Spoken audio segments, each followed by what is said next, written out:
সংসার জীবন যেন তার ভাঙতে বসেছে। নিশির চিত্রটি দেখার পর তার মন মানসিকতা উদাসীনতায় ছেয়ে গেছে। হুটহাট রাবিকে জিজ্ঞেস করতে দ্বিধাবোধ কাজ করছে। রিমিকেও এই মুহূর্তে চিত্রটির বিষয় জানাতে চাইছে না। তার অস্থিরতা যেন ক্ষণে ক্ষণে বৃদ্ধি পাচ্ছে। উপায়ান্তর না পেয়ে বিছানায় বসলো। ঘড়ির পানে চেয়ে দেখে 12টা 50। রিনির কাছে জানতে পারে 1টার দিকে ইমাম শেখ ও রাবি বাড়ি ফিরবে। গোসল সেরে নামাজ আদায় করে নেয়।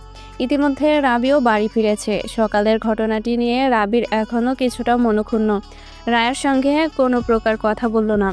তার ইগনোর বুঝতে পেরে রায়া নিচে এলো। একত্রে খাবার খেয়ে দিয়ে যে যার কামরায় বিশ্রাম নিচ্ছে। সোফায় বসে রাবি ফোন ঘাঁটছিল। রায়া সেই সময়ে ওর এক বন্ধু নয়নকে ভিডিও কল দিল। নয়ন ফ্রি থাকায় কল পিক করলো। রায়ার কানে ব্লুটুথ ছিল। ওর কথা শুনতে পেলেও নয়নের কথা সে শুনতে পাবে না। দোস্ত, তোকে খুব মিস করছি। তোর সঙ্গে কাটানো আগের দিনগুলো কথা খুব মনে পড়ছে। এখন তো আমার ভার্সিটিতে যাওয়া হবে না, তাই আর দেখাও হচ্ছে না। চল না একদিন আমরা দেখা করি। রায়ের জোরে সোরে বলা কথাগুলো রাবি ঠের শুনতে পাচ্ছে, তবে তার তেমন কোনো প্রতিক্রিয়া নেই। সে নিশ্চিন্ত মনে ফোন ঘাঁটছে। রায়া এবার অন্য প্রসঙ্গে আসলো। দোস্ত, ওই গানটা গাতো, ওই যে ওইটা, নিশিরাত বাঁকা চাঁদ আকাশে। রাবি এবার তীর্যক চোখে তাকালো। ক্ষিপ্র হয়ে ড্রয়ার থেকে সাদা রঙের ব্লুটুথ বের করে দোকানে লাগিয়ে নিল। আর চোখে রায় এসব থেকে নিরুত্তর হয়ে যায়। উদাসী মনে দৃষ্টি নত রেখে আনমনা হয়ে ভাবতে লাগলো। নয়ন অপর প্রান্ত থেকে এবার জবাব দিল। কাহিনী কি? এতক্ষণ উল্টাপাল্টা বকবক করে এখন উদাস হয়ে আছিস কি যে? তুই খুশি আছিস ওই বাড়িতে?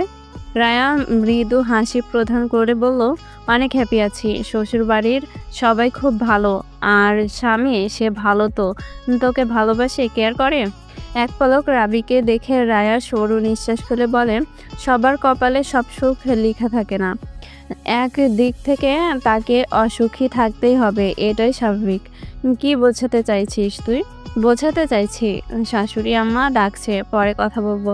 নয়ন কিছু বলতে উদ্যত হতেই কল বিচ্ছিন্ন করে রায়া ফোন রেখে কামরা থেকে বেরিয়ে রিনির কামরায় আসলো। সন্ধ্যার পর রিনি সকলের জন্য পাস্তা বানায়। নামাজ আদায় করে সকলের ড্রয়িং রুমে আসলেও রাবি আসে না। শ্বশুরের নির্দেশে রাবিকে ডাকতে আসে। রুমের দরজার দিকে প্রবেশ করার সঙ্গে সঙ্গে রায়া জোর বেগে হাঁচি দেয়। অনাকাঙ্ক্ষিতভাবে তার সামনে দাঁড়ানো রাবির মুখশ্রীতে এসে হাসির সঙ্গে বের হওয়া তরল আবরণ ছিটকে গায়ে লাগে। নাক মুখ কুঁচকে বলে, ড্যাম, আমার সামনে এসেই দিতে হলো। দেখিনি আপনি আমার থতমার সামনে ছিলেন। হোয়াট থতমা? কপালে ভাঁজ ফেলে জিজ্ঞেস করলো। রায়া আহাম্মক হয়ে চেয়ে রইল রাবির পানে। ভুল মানুষের সামনে ভুল বাক্য উচ্চারণ করে ফেলেছে ভুলবশত ভাবে। এখন এটার সঠিক ভাষা জানালে নিখাত ওকে খ্যাত উপাধি দিবে, এতে কোনো ভুল নেই। রায় বিষয়টি ঘুরিয়ে বলল, আপনি আমার সামনে ছিলেন? ও হ্যাঁ, রিমি আপনাকে ডাকছে, নিচে আসুন। বলতে বলতে দ্রুত গতিতে হাঁটা ধরলো।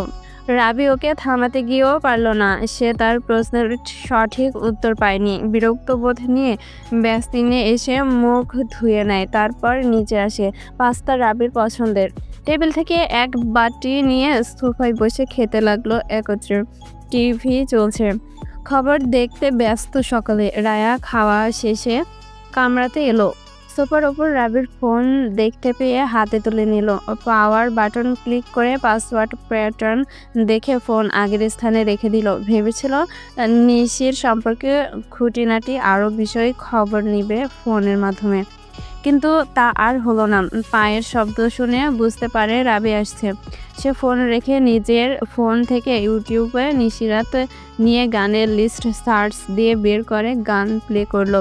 বিছানায় বসে গানের সঙ্গে তাল মিলিয়ে গাইছে। রাবি প্রবেশ করে ফোন হাতে নিয়ে রায়ার ওপর নজর ফেলে। এমনভাবে গানের লিপসি করছে দেখে বিরক্ত হয়ে জিজ্ঞেস করে বসে, হঠাৎ নিশিরাতের টপিক মাথায় ঢুকলো কেন? আপনার সমস্যা হচ্ছে ইউনো বেশি বোঝার রোগটি তোমারও আছে। আমি শুধু জিজ্ঞেস করেছি, আঙুল তুলে বলল। তার কথা তাকেই ফিরিয়ে দেওয়ার ফলে রায়া থমথম খেয়ে যায়। মিনমিন স্বরে বলে, আমার নিশিরাত পছন্দ। বারান্দায় গিয়ে গানের চর্চা করো, একদম পারফেক্ট হবে। না গেলে কি করবেন? আমি তোমাকে জোর করছি না, শুধু বলছি। আচ্ছা তুমি এত কথা কিভাবে বলো? মুখ থেকে বলি, চট জলদি বলে ফেললো। রাবি বিরক্তিতে চোখ হালকা বন্ধ করে খুলে বলে, আমি এটা বোঝাতে চেয়েছি তুমি এত কথা কেন বলো? কম কথা বলতে পারো না? এই যে মাত্র খেয়ে আসলাম, সেগুলো হজম করতে হলে পরিশ্রম করতে হবে। কথার মাধ্যমে পরিশ্রম করে খাবার হজম করছি। ইরিটেড লজিক, ক্যারি অন, বিরক্ত স্বরে বলে প্রস্থান করলো। রায়া গান বন্ধ করে ম্লান হাসলো। তার সাথে বাক্য ব্যয় করতে বেশ ভালো লাগে, কিন্তু রাবি বেশিরভাগ সময় ফোন বা কাজের জন্য ল্যাপটপ নিয়ে ব্যস্ত থাকে। তাকে সময় দেওয়ার ফুসরত তার যেন নেই। তবে সে এভাবেই রাবির সঙ্গে বিরক্তিকর কথাবার্তা কর্মকাণ্ড করবে, যাতে করে সে একটু হলেও তার সাথে কথা বলার সুযোগ খুঁজে পায়। রাবির এখানে তেমন বন্ধু নেই, যদিও থাকে তবে আমেরিকায় রয়েছে। এজন্য সে একা একা ফুটপাত দিয়ে নীরবে হেঁটে চলেছে। কাছ থেকে বাবার কাপড়ের ফ্যাক্টরির দায়ভার নিতে হবে। সব দায়িত্ব আজ তাকে বুঝিয়ে দিয়েছে ইমাম শেখ। এতে তার বিন্দুমাত্র আক্ষেপ নেই।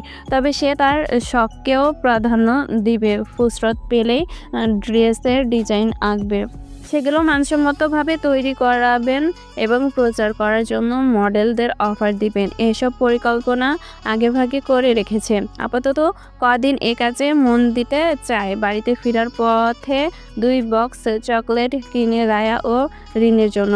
আগে বাহিরে বের হলে রিমি ও বাবা মায়ের জন্য কিছু না কিছু নিয়ে যেত। আজও নিয়েছে, তবে একটা বেশি। বাড়িতে ফিরে রিনিকে তার চকলেট বক্স দিয়ে রায়াকে তারটি দেয়, তবে সে কিছু বলে না। রায়া চকলেট বক্সটি নিয়ে রুম থেকে বেরিয়ে গেল। রাবি সেটি খেয়াল করেছে, ভেবেছিল চকলেট পেয়ে রায়া খুশি হবে, তবে তার ভাবমূর্তি তেমন দেখতে পেল না। সে অতটাও মাথা ঘামালো না। ফ্রেশ হয়ে সোফায় বসতেই রায়া রুমে ফিরল, তবে খালি হাতে। চকলেটের বক্সটি হাতে ছিল না। রাবি রায়ার পানে নজর ফেলে স্বরে জিজ্ঞেস করলো, চকলেট কোথায়? বাবা মাকে দিয়ে এসেছি, ওগুলো তোমার জন্য এনেছি। তখন বললেন না যে? বলতে হবে, বুঝো না তুমি? তোমার হাতে দিয়েছি মানে তোমার? একদম না। ঘরে যদি কিছু নিয়ে আসেন, হোক সেটি স্বল্প, সবার জন্য আনবেন। রেনি ও আমার জন্য এনেছেন, ভালো কথা। তাহলে বাবা মা কি দোষ করলো? আজব, এখানে দোষ শব্দটি আসছে কেন? কথার কথা বলেছি, এখন থেকে কিছু আনলে সবার জন্য আনবেন। রাবির কি বলা উচিত বুঝতেছে না। রায়ের পানে কিঞ্চিত বিস্ময়কর আকৃতি বিশিষ্ট আদলে তাকিয়ে আছে। ওর কথাগুলো সঠিক এবং ভালো লেগেছে, তবে চকলেটগুলো তার জন্য এনেছে এটা না বলাতে কিঞ্চিত অপরাধী অনুভব করলো নিজেকে। বাহিরে দাঁড়িয়ে মনোয়ারা বেগম রায়ের কথাগুলো শুনে বেশ আনন্দ অনুভব করে অন্তরে। সে চকলেটগুলো ফিরিয়ে দিতে এসেছিল। এতগুলো চকলেট তো আর তারা একা খেতে পারবে না। দরজার সামনে আসতেই তাদের কথোপকথন কর্ণকুহরে আসার ফলে সাময়িকভাবে থামলো সে এবং সব শুনলো। সে গর্বিত, ছেলের জন্য উপযুক্ত মেয়ে এনেছে, যে কিনা তার ছেলের পাশাপাশি সকলের ওপর যত্নশীল ও দায়িত্বশীল। নিঃসন্দেহে রায়া বৌমা হিসাবে প্রশংসনীয়।